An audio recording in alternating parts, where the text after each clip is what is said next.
Assalamualaikum warahmatullahi wabarakatuh. Hai, apa kabar Sobat Ravana dimanapun kamu berada? Semoga kabarnya baik-baik saja ya, karena cuaca saat ini tidak menentu. Jadi kita harus menjaga kesehatan, karena kesehatan itu sangat penting sekali. Iya nggak sih? Oke, kali ini kita sudah berada di studio podcast Aravana IAIN Sorong, inspirasi, harmoni, dan produktif. Bersama saya, Jumianti Rahman Somoal, mahasiswa Fakultas Tarbiyah, Prodi Tadris Bahasa Inggris IAIN Sorong. Nah, Sobat Ravana, kita sekarang sudah berada di Posa Mahar, podcast seru mahasiswa harmoni. Mungkin kalian nggak tahu kali ya, apa sih Posemahar itu? Nah, jadi Posemahar itu adalah program podcast IAIN Sorong di mana kita bakal ngobrol seru seputar kampus dan mahasiswa yang sudah pasti sangat menarik sekali, tentunya bersama dengan narasumber yang sangat berprestasi di IAIN Sorong. Nah, Sobat Ravana, di segmen kita kali ini kita bakal ngebahas tentang unit kegiatan mahasiswa atau UKM, khususnya untuk Fakultas Syariah dan Dakwah yang ada di IAIN Sorong. Nah, Sobat Ravana, jadi unit kegiatan mahasiswa yang ada di IAIN Sorong khususnya Fakultas Syariah dan Dakwah itu ada 6. Tapi untuk kali ini kita bakal ngebahas 3 UKM saja, karena di sini saya sudah bersama 3 bintang tamu yang sangat ganteng-ganteng sekali hari ini dan keren sekali. Oke, yuk langsung saja kita perkenalkan diri, karena pasti para penonton Sobat Ravana sudah sangat penasaran sekali ya dengan bintang tamu saya hari ini. Baik, Sobat Ravana di rumah, perkenalkan nama saya Agung Fajar Prayoga, mahasiswa Fakultas Syariah Dakwah, Prodi Komunikasi Penyiaran Islam. Di sini saya sebagai koordinator divisi perlengkapan dan prasarana UKM atau unit kegiatan mahasiswa KTV. Oke, Sobat Ravana di rumah, perkenalkan nama saya Reno Zainuddin Sangaji.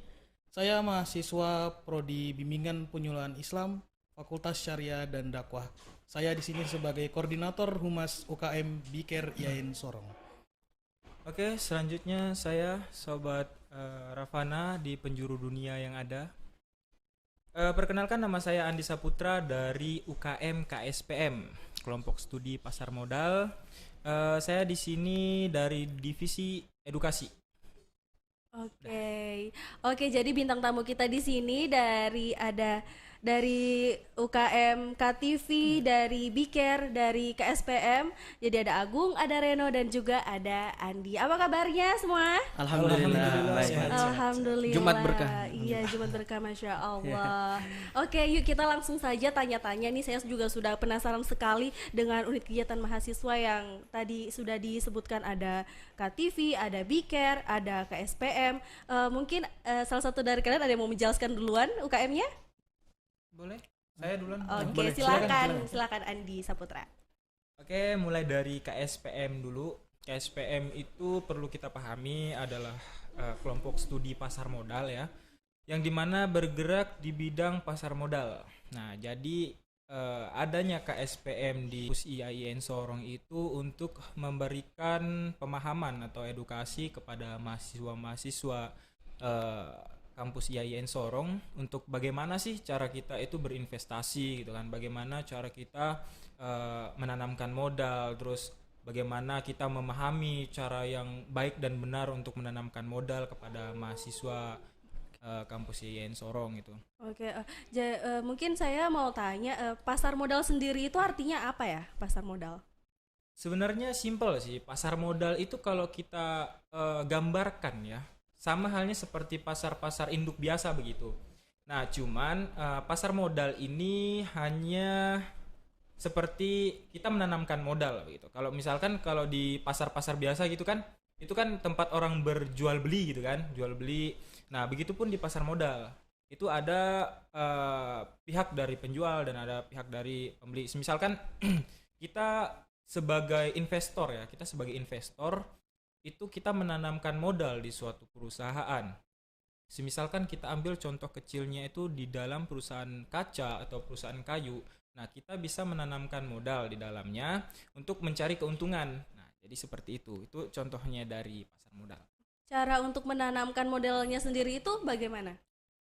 Untuk menanamkan modalnya itu kita sebagai salah satu UKM di kampus IAIN Sorong itu ya, kita itu ada kerjasama dengan pihak sekuritas. Jadi sebelumnya itu ada pihak Indo Premier atau yang disebut iPod. Nah, jadi itu iPod itu apa ya? Mungkin bisa dijelaskan. Oke. Jadi iPod itu adalah aplikasi ya, aplikasi untuk kita menanamkan modal. Jadi semisalkan kita mau menanamkan modal, kita pasang modal nih, misalkan 100.000. Terus kita cari perusahaan yang kita mau. Semisalkan kita mau cari perusahaan kaca atau kayu tadi ya, kita bisa pakai aplikasi itu untuk cari nama perusahaannya. Nah, biasanya itu dia pakai inisial nama perusahaannya. Nah, kita cari, setelah kita dapat, kita bisa beli saham di situ. Jadi itu kita sudah termasuk jadi salah satu pemilik saham itu secara tidak langsung ya.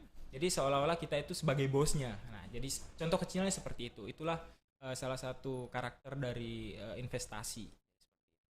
Saat kita membeli saham nih misalnya, apakah ada nominal yang dicantumkan atau yang lebih besar atau lebih kecil harus kita tanam di situ, atau terserah kita mau tanam lebih banyak atau sedikit? Ya, tergantung dari investornya sendiri sih, mau menanamkan modal berapa ratus ribu, mau menanamkan modal beberapa puluh ribu itu bisa. Tergantung dari berapa banyak jumlah modal kita ya gitu kan. Apalagi kita nih kan sebagai mahasiswa ya. Mahasiswa itu kan biasanya keterbatasannya dengan budget atau anggaran gitu. Belum kita jalan ke kampus naik motor gitu tuh butuh bensin. Nah, jadi kalau ketika kita menanamkan modal, itu biasanya kita mikir-mikir nih. Wah, kalau misalkan saya tanamkan semua beli saham yang dari angka yang kecil dulu. Nah, ketika mendapatkan keuntungan seiringnya waktu, nanti mereka akan membeli yang di atasnya lagi. Nah, begitupun seterusnya. Jadi mendapatkan keuntungan terus. Oh, jadi sedikit demi sedikit ya kalau betul. mau tanam. Nah, untuk cara berinvestasinya sendiri itu bagaimana? Cara berinvestasinya itu sebenarnya cukup mudah ya. Tadi dari pemakaian aplikasinya itu kan kita dari KSPM atau Kelompok Studi Pasar Modal, namanya studi ya. Studi itu kan kita memberikan edukasi kepada mahasiswa ekonomi syariah dan dari prodi-prodi lain untuk bagaimana sih cara kita itu melakukan investasi yang baik dan benar supaya kita itu sebagai investor tidak selalu mendapatkan kerugian, karena di dalam investasi itu ada yang namanya untung dan ada yang namanya rugi. Itu sama halnya seperti kita jualan gitu sih. Jadi seperti itu. Apakah ada hal-hal dasar yang harus kita pelajari sebelum kita berinvestasi? Oh, ada dong, pasti ada. Mungkin bisa di-share ke kita semua. Jadi kita dari KSPM itu biasanya ada melakukan sekolah pasar modal ya, sekolah pasar modal. Jadi itu biasanya untuk investor-investor pemula yang diberikan edukasi langsung dari pihak Bursa Efek Indonesia. Nah, jadi di situ itu kita diberikan edukasi-edukasi yang sangat bermanfaat ya, bagaimana caranya kita berinvestasi, bagaimana caranya kita memilih saham yang baik, bagaimana cara kita memilih perusahaan yang baik untuk diinvestasikan modal kita supaya kita tuh selalu dapat keuntungan gitu, tidak selalu dapat kerugian. Itu biasanya ada dua tipikal investor, yang awam dengan yang bisa dikatakan lumayan baik lah gitu. Jadi kalau semisalkan investor yang masih awal, biasanya itu hanya menanamkan modal sesuai keinginannya saja. Semisalkan dia tidak melihat perusahaan apa gitu kan. Terus dia tidak melihat dari laporan keuangannya. Misalkan laporan keuangannya perusahaan A itu mengalami penurunan, dia tidak melihat laporan keuangannya, dia akan mengalami kerugian. Misalkan perusahaan tersebut selalu merasa rugi gitu. Jadi semua itu tergantung dari laporan keuangan. Jadi seperti itu. Oke, jadi seperti itu ya kurang lebihnya penjelasan tentang UKM KSPM ini. Jadi kalau misalnya kita mau masuk UKM KSPM ini, apakah hanya untuk lintas prodi saja atau semua mahasiswa bisa ikut? Sebenarnya kalau KSPM ini dia kalau semisalkan dari KSPM ya, Kelompok Studi Pasar Modal, ya berarti bisa dikatakan umum ya. Dari prodi manapun bisa ikut, yang penting dia bisa memahami apa itu investasi, apa itu pasar modal, karena itu pengetahuan dasar untuk mengikuti Kelompok Studi Pasar Modal, supaya nanti itu ketika teman-teman semua di rumah ingin bergabung kepada KSPM, Itu intinya harus tahu pengetahuan dasar dulu tentang investasi itu apa, pasar modal itu apa. Nah, nanti ketika sudah bergabung, nanti kita akan bimbing teman-teman semua bagaimana sih caranya pembuatan akun, terus bagaimana. Oke, ini saya ingin berbagi sedikit kepada sobat-sobat Ravana yang ada di rumah. UKM Biker IAIN Sorong atau yang dikenal sebagai BPI Care. Sebenarnya nama pertama dari Biker ini adalah bukan BPI Care, tetapi Steincare. Oh, Steincare. Awalnya itu Steincare. Jadi Biker atau Steincare ini didirikan oleh kakak kita yaitu Jaka Percaka pada tanggal 15 Maret 2018. Kemudian setelah beralih dari Stein ke IAIN Sorong, nama Steincare ini dimusyawarahkan kembali, kemudian diubah menjadi BPI Care atau yang kita kenal sebagai Biker. Kemudian Biker ini fungsinya apa begitu? Tugas-tugasnya apa begitu? Jadi tugas dari Biker sendiri adalah bagaimana kita membangun interaksi antar individu ke individu atau interaksi antara individu ke kelompok. Nah, bagaimana caranya? Yaitu dengan kita melakukan kepedulian sosial begitu. Jadi anggota-anggota Biker itu dia turun kepada halayak masyarakat, membantu masyarakat yang terkena bencana alam maupun yang sedang mengalami kesusahan begitu. Oke, jadi seperti itu ya kurang lebihnya penjelasan tentang UKM Biker. Kenapa, kalau boleh tahu kenapa dari Biker bisa diganti ke kalau Steincare ke Biker? Mohon maaf. Oh, oke. Jadi peralihan nama dari Steincare ke Biker ini itu karena perubahan nama universitas kita. Oh, jadi dari Stein kemudian beralih ke IAIN Institut Agama Islam Negeri. Jadi dari teman-teman Biker pada masa kepemimpinan Kakak Jaka ini, dia mengusulkan bahwa nama Steincare ini harus diubah. Oh, jadi kemudian ditetapkanlah nama sebagai Biker IAIN Sorong atau BPI Care IAIN Sorong. Oke, Jadi begitu. jadi begitu ya penjelasan tentang Biker sendiri. Oke, berarti sangat bagus juga ya Biker ini kalau kita memiliki jiwa kepedulian yang sangat besar, kita bisa bergabung di Biker. Bisa. Mungkin sobat-sobat Ravana yang ada di rumah, mahasiswa-mahasiswa IAIN Sorong, Biker ini dia adalah UKM yang bergerak di bidang sosial. Jadi ketika ada Untuk masyarakat ya. jadi bukan hanya untuk masyarakat di luar saja, tetapi anggota Biker ini dilatih untuk bagaimana caranya kita peduli juga kepada teman-teman yang berada di lingkungan kampus IAIN Sorong. Oke, jadi seperti itu ya Iya, kurang seperti lebihnya itu. penjelasan tentang Biker. Biker Oke, ini. next aku juga penasaran banget nih dengan UKM KTV. Mungkin bisa dijelaskan KTV itu seperti apa saja kegiatannya? Jadi begini, sobat Ravana di rumah dan mahasiswa IAIN Sorong yang ada di rumah yang nonton live sekarang. Jadi UKM KTV ini sesuai namanya ya, KPI TV, di mana menjadi itu sebagai wadah kita untuk mengembangkan dan belajar di dunia broadcasting atau penyiaran. Kita lebih berfokus kepada bagaimana cara kita untuk memproduksi sebuah acara, bisa dibilang tim di balik layar lah. Biasa pada umumnya dibilang seperti itu. Kemudian kita juga berkolaborasi dengan UKM yang sementara ini masih berita yang di sekitaran kampus saja sih yang kami siarkan. Hangat-hangat Oke. gitu ya. Iya. Oh, jadi KTV ini bekerja sama juga dengan Kapers ya? Iya. Oke, Kita saling Sobat Ravana. bersinergi begitu. Oh, seperti itu. Oke, Sobat Ravana, untuk Kapers sendiri mungkin bisa kalian saksikan di part 2 UKM atau unit kegiatan mahasiswa khususnya Fakultas Syariah dan Dakwah. Nah, saya rasa mungkin kita bisa break dulu kali ya, karena kita akan lanjut lagi dan saya masih punya banyak pertanyaan sekali untuk para bintang tamu saya hari ini. Iya. Iya, jadi mungkin kita bisa break dulu sebentar dan kita akan lanjut setelah yang berikut ini. Jangan kemana-mana.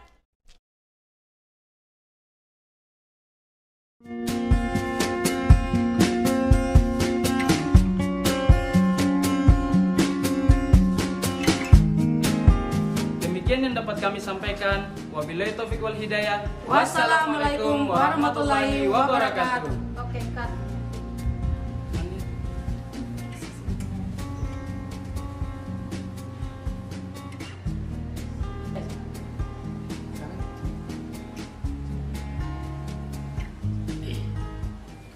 Assalamualaikum Ade. Salam, Kak. Ini ada lagi bikin apa kah? Kita lagi buat vlog Kakak, buat lomba literasi digital yang diadakan oleh Kementerian Agama. Wah, kan terkosong baru sekarang kan kelas berapa ini? Tentu kan Kelas 3 Kakak. Oh kelas 3 sih. Iya. Iya. Oh. Nanti adik-adik mau lanjut kuliah di mana? Kalau saya sih pengennya kuliah di Pulau Jawa ya, Kak. Kalau saya mungkin Sulawesi Kak, Pak. Kalau saya di Papua saja karena saya orang asli Papua. Saya bangga dengan Papua, jadi saya kuliah di Papua saja. Oh, Papua. Baru kakak dong kuliah di mana? Kalau kita kuliah di IAIN Sorong. Oh, berarti di kampusnya Kakak ini belajar keagamaan aja. Oh, terada deh, kita punya kamu. Gitu. Baru bagaimana ya, Kak, cara masuknya PTKIN? Jadi kalau buat masuk PTKIN itu adik-adik bisa mendaftarkan diri untuk ujian di SPAN PTKIN.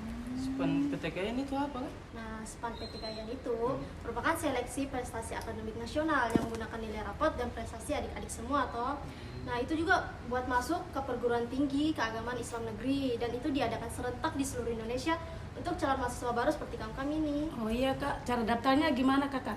Nah, jadi buat mendaftarkan SPAN PTKIN itu mudah deh, bisa dengan cara online, dengan mendaftarkan diri di website atau di aplikasi SPAN PTKIN. Untuk info lebih lanjutnya, adik-adik bisa mendatangi PTKIN terdekat. Kalau misalnya kita kan lagi di Sorong ini, berarti PTKIN terdekat ada di IAIN Sorong. Oh, Kak, berarti saya ini bisa daftar di PTKIN di Pulau Jawa ya? Oh, sangat bisa deh karena di SPAN PTKIN itu ada 3 kampus. Tapi yang paling utama itu yang paling terdekat sama kalian toh. Kalian sebetulnya bisa menambahkan minat adik-adik toh buat daftar di PTKIN. Iya, sama-sama. Kalau gitu kita duluan ya. Oh iya Kak. Assalamualaikum.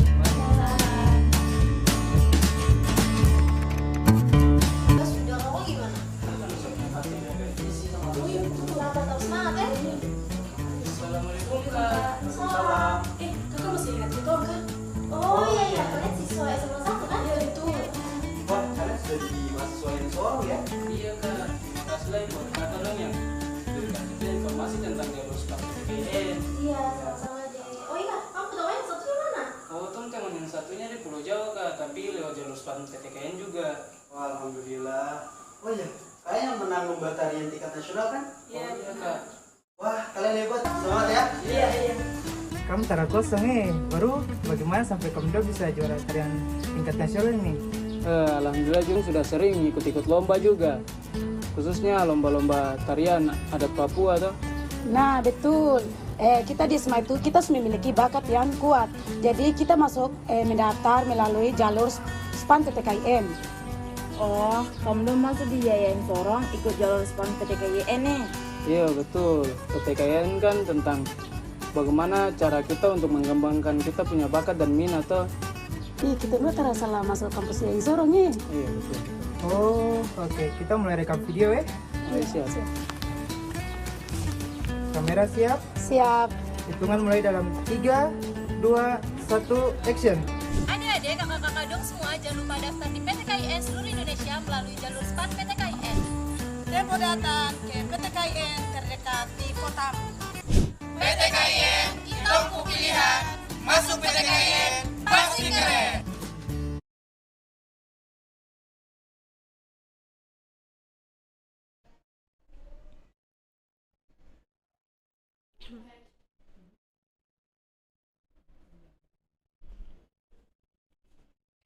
Oke, halo Sobat Ravana, kembali lagi bersama kami di studio podcast Aravana IAIN Sorong. Nah, sekarang saya ingin melanjutkan pertanyaan saya mengenai pengalaman-pengalaman para bintang tamu saya selama mereka menggeluti UKM yang mereka jalani sekarang. Mungkin bisa diceritakan? Boleh. Oke. Dari KTV dulu ya. Oh, oke. Jadi pengalaman yang kemarin saya dan teman-teman saya kegiatan ini FGD, Focus Group Discussion, dan syukuran untuk di dalam kampus ya, pasca sarjana IAIN Sorong. Kemarin kan kebetulan pasca sarjana mengadakan fokus group discussion and syukuran karena berpredikat baik sekali akreditasinya, dan kemudian dari kami dari UKM TV diamanahkan untuk mendokumentasikan kegiatan tersebut seperti itu. Kemudian untuk kegiatan keluarnya terakhir kali itu saya dengan rekan saya kita kolaborasi sama dari Tribun Papua Barat untuk mendokumentasikan podcast juga dari Universitas Terbuka. Kemudian pada saat universitas tim produksi dari Tribun Papua Barat untuk mendokumentasikan wisuda tersebut. Oke, jadi pengalaman yang Agung rasakan selama ini bisa bergabung dengan komunitas-komunitas podcast lain seperti itu ya, dengan cara mendokumentasikannya. Kalau menurut Agung sendiri di dalam UKM ini tuh ada rasa kesusahan nggak sih? Untuk selama ini ya? Iya. Selama ini saya rasa nggak ada kesusahan, cuman ya itu tadi kesusahannya hanya sebatas mungkin karena kita kan ini kan kebetulan ini UKM baru ya. Dari sekian banyak UKM pertama kita butuh mungkin pelatihan seperti begitulah untuk meningkatkan kualitas dan ilmu yang kami miliki begitu. Oke, karena ini juga UKM baru. Oh iya. Pengetahuan yang lebih bisa mengajarkan kepada teman-teman yang lain tentang ilmu yang dia miliki seperti itu. Karena kembali lagi tadi kita masih kurang sih sebenarnya dasar-dasarnya, ilmu dasarnya gitu. Jadi kita fokusnya untuk sharing-sharing aja. Kalau misalkan mohon maaf teman-teman, rekan saya Sukron Ma'mun itu kan jam terbangnya tuh lebih tinggi gitu kan dipunya. Jadi kita sharing-sharing di situ seperti itu. Kayak kita contohnya kita kemarin belajar membuat video produk, iklan produk seperti itu. Oke, oh iya saya penasaran banget nih tentang hal-hal dasar apa saja sih yang harus kita ketahui untuk menjadi seorang kameramen atau videografer, pokoknya yang berkaitan dengan KTV. Untuk dasarnya untuk video dan foto mungkin sama aja sih. Pada dasarnya kalau kita pengen tahu dan pengen belajar tentang kamera, awalnya kita harus belajar dulu segitiga exposure itu apa. Apa itu segitiga exposure? Jadi segitiga exposure itu pertama ada shutter speed, aperture, terus yang satu itu kalau nggak salah apa ya namanya, lupa saya. Itu kita harus belajar dasar itu. Pokoknya itu tentang pencahayaan lah. Dimana kita cari cahaya yang bagus, titik fokusnya di mana yang bagus supaya apa yang kita tampilkan itu maksimal gitu. Tapi bukan cahaya ilahi ya kan? Bukan. Itu beda lagi. Beda dong. Cahaya ilahi beda lagi ya. Beda ya. Oke, jadi seperti itu. Berarti 3 hal dasar ini harus dimiliki sebelum harus untuk ini ya. Dipahami. Iya, harus dipahami. Sebelum kita kamera. Iya, seperti itu. Jadi selama mengikuti UKM ini apa hal-hal bermanfaat yang sudah kamu dapatkan? Pertama ya, untuk saya sendiri mungkin saya dapat sharing sama teman-teman semua, dapat pengalaman baru dengan orang luar, kita bisa bertukar pikiran gitulah, kita bisa belajar dengan mereka juga, dimana di sini kemarin kan kita pelatihan itu baru pelatihan fotografi ya dari UKM TV, dan mungkin selanjutnya bisa ada pelatihan yang lain gitu untuk menunjang ilmu pengetahuan kami seperti itu. Okay. Jadi mungkin pengalaman mendapat relasi banyak relasi juga, iya di luar kan orang kenal, iya nih kemarin ikut ngambil gambar di sini, kenalan gitu kan, sharing gitu. Berarti ini juga bisa jadi peluang ya, kayak misalnya kita sudah berkontribusi kan, kita punya usaha terhadap orang lain, jadi orang lain merasa kayak, wah kalau saya misalnya mengadakan acara pernikahan, saya bisa ngambil dia nih jadi Ya videografer. bisa juga seperti Kapan? itu. Aduh, kapan apanya nih? Rencana aja nih, udah rencana. Oke, jadi seperti itu Iya, ya. jadi seperti itu. Menarik sekali berarti KTV ini ya. Oke, mungkin bisa menceritakan pengalaman juga Reno selama di Bicare. Oke, bisa. Oke. Jadi saya sedikit berbagi. Sebenarnya banyak sih, cuman saya menceritakan pengalaman saya gitu. Jadi selama bergabung bersama anggota Bicare YN Sorong, saya mendapatkan banyak pelajaran dan banyak juga ilmu yang saya dapat. Contoh kecilnya saja, ketika kita membantu orang lain, ketika saya dan teman-teman saya turun ke lokasi bencana alam, mungkin bencana kendaraan nih. Iya. Alhamdulillah juga kampus banyak membantu kita dari anggota UKM Bicare ini. Kami disediakan kendaraan mobil, kami rame-rame ke sana. Sesampainya di sana, karena lokasi bencana ini kan yang baru banjir, jadi agak becek, mungkin susah untuk ditembus gitu. Tapi semangat dari teman-teman ini besar. Jadi pakaian-pakaian layak pakai ini kami taruh di mobil. Teman-teman kita semua naik motor rame-rame ke sana. Rame-rame ke sana, mau itu banjir sedalam apapun, gas aja, yang penting sampai di lokasi bencana kita salurkan bantuan gitu. Benar-benar peduli banget ya. Sampai ada beberapa teman kita yang memang rela sepatunya basah. Itu udah biasa sih sebenarnya. Tuh gitu hebat ya. banget sih. Sampai di sana kami salurkan sebuah rasa kebanggaan, sebuah rasa sosialnya kita tuh dapat tumbuh ke kita ketika kita memberi bantuan. Benar Dan orang yang kita beri bantuan itu dia tersenyum. Iya, itu Dia tersenyum, maka rasa lelah kita selama perjalanan mengumpulkan barang-barang capek itu hilang. Itu yang kenapa menjadi saya ingin bergabung dengan Bicare itu, karena itu. Masya Allah. Gitu. karena melihat mereka tersenyum itu menjadi sebuah kebanggaan dan kesenangan tersendiri buat kita Karena ya. tanpa kita sadari kita bisa menghilangkan beban saudara-saudara kita. Iya, dan pahalanya juga pasti sangat besar loh itu. Alhamdulillah. Alhamdulillah. Amin, amin. Ya, Amin. amin ya rabbal alamin. Kemudian bukan hanya pengalaman saya mungkin di bencana alam saja, tapi ada beberapa pengalaman saya. Salah satu ketika bulan suci Ramadan. Jadi teman-teman dari Bicare ini punya satu kegiatan di mana setiap seperti kotak gitulah. Terus kami bagikan kepada pengendara-pengendara yang ada.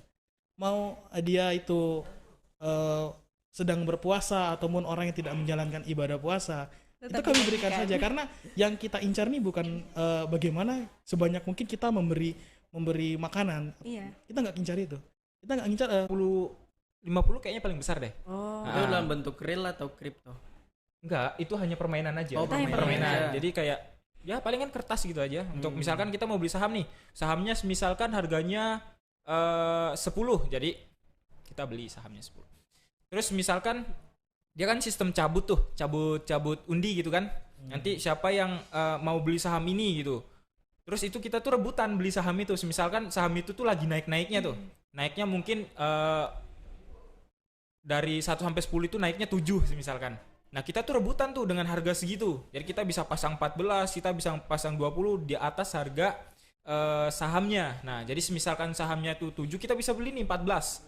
Misalkan kita yang paling tinggi koinnya buat naro, kita beli, itu kita punya sahamnya. Jadi seperti itu. Kayak Gitu monopoli sih. gitu nggak sih? Nah, kayak monopoli. Seperti monopoli. Benar. Cuma tuh seru lah, nanti coba kita kolaborasi gitu. Iya, kayaknya seru banget kalau bisa kolaborasi ya antara Bicare, antara KTV, dan mungkin UKM-UKM lainnya juga kalau mau berkolaborasi juga bisa ya. Bisa. Oke. Semua bisa kok. Semua bisa. Ya, Berarti sangat bermanfaat sekali ya. Sangat bermanfaat. KSPM ini. Iya. Oke, jadi itulah pengalaman yang telah bintang tamu saya ceritakan mengenai KTV, Bicare, KSPM, dan semuanya menurut saya sangat menarik sekali dan banyak sekali hal-hal yang sangat bermanfaat yang bisa diambil dari penjelasan yang sudah mereka tuturkan tadi. Jadi untuk para Sobat Ravana yang ada di rumah, kalau kalian ingin masuk ke Universitas IAIN Sorong, kalian bisa bebas masuk di UKM mana saja, karena UKM di IAIN Sorong itu sangat bermanfaat dan sangat berpotensi tentunya untuk masa depan kita semua ya. Oke, jadi mungkin itu saja ya perbincangan kita hari ini yang sangat menarik sekali. Terima kasih juga buat para bintang tamu saya yang sudah bersedia untuk datang di podcast studio Arafana IAIN Sorong. Oke, saya rasa itu saja. Assalamualaikum warahmatullahi wabarakatuh.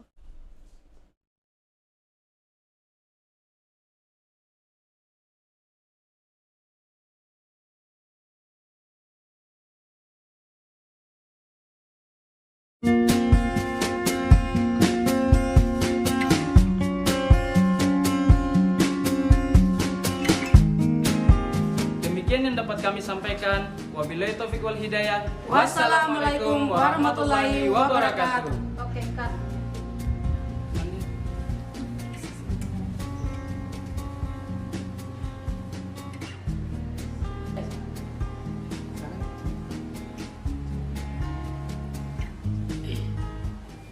Assalamualaikum Ade. Waalaikumsalam, Kak. Ini Ade lagi bikin apa kah? Kita lagi buat vlog Kak, buat lomba literasi digital yang diadakan oleh Kementerian Agama. Wah, kan terkosong baru sekarang kan kelas berapa ini? Tentu kan Kelas 3 Kakak. Oh, kelas 3 sih. Iya. Oh. Nanti adik-adik mau lanjut kuliah di mana? Kalau saya sih pengennya kuliah di Pulau Jawa ya Kak. Kalau saya mungkin Sulawesi kah apa? Kalau saya di Papua saja karena saya orang asli Papua. Saya bangga dengan Papua, jadi saya kuliah di Papua saja. Papua. Baru kakak dong kuliah di mana? Kalau kita kuliah di IAIN Sorong. Oh, berarti di kampusnya Kakak ini belajar keagamaan aja? Oh, terada deh. Kita punya kampus di IAIN Sorong dan PTKIN seluruh Indonesia itu tidak hanya diajarkan tentang keagamaan saja, tapi juga diajarkan tentang kesenian, kebudayaan, broadcasting, dan juga nge-vlog seperti kami ini. Oh begitu, baru bagaimana ya Kak cara masuknya PTKIN? Jadi kalau buat masuk PTKIN itu adik-adik bisa mendaftarkan diri untuk ujian di SPAN PTKIN. SPAN PTKIN itu apa kan? Nah, SPAN PTKIN itu merupakan seleksi prestasi akademik nasional yang menggunakan nilai rapot dan prestasi adik-adik semua toh. Nah, itu juga buat masuk ke perguruan tinggi keagamaan Islam negeri, dan itu diadakan serentak di seluruh Indonesia untuk calon mahasiswa baru seperti kami ini. Oh iya Kak, cara daftarnya gimana Kakak? Nah, jadi buat mendaftarkan SPAN PTKIN itu mudah deh, bisa dengan cara online, dengan mendaftarkan diri di website atau di aplikasi SPAN PTKIN. Untuk info lebih lanjutnya, adik-adik bisa mendatangi PTKIN terdekat. Kalau misalnya kita kan lagi di Sorong ini, berarti PTKIN terdekat ada di IAIN Sorong. Oh Kak, berarti saya ini bisa daftar di PTKIN di Pulau Jawa ya? Oh, sangat bisa deh, karena di SPAN PTKIN itu ada 3 kampus. Tapi yang paling utama itu yang paling terdekat sama kalian toh. Terima kasih ya Kak atas infonya. Oh iya, sama-sama adik. Oh iya, ini kakak ada 3 brosur nih buat kalian. Siapa tahu bisa menambahkan minat adik-adik toh buat daftar di PTKIN. Iya, sama-sama. Kalau gitu kita duluan ya. Oh iya Kak. Assalamualaikum.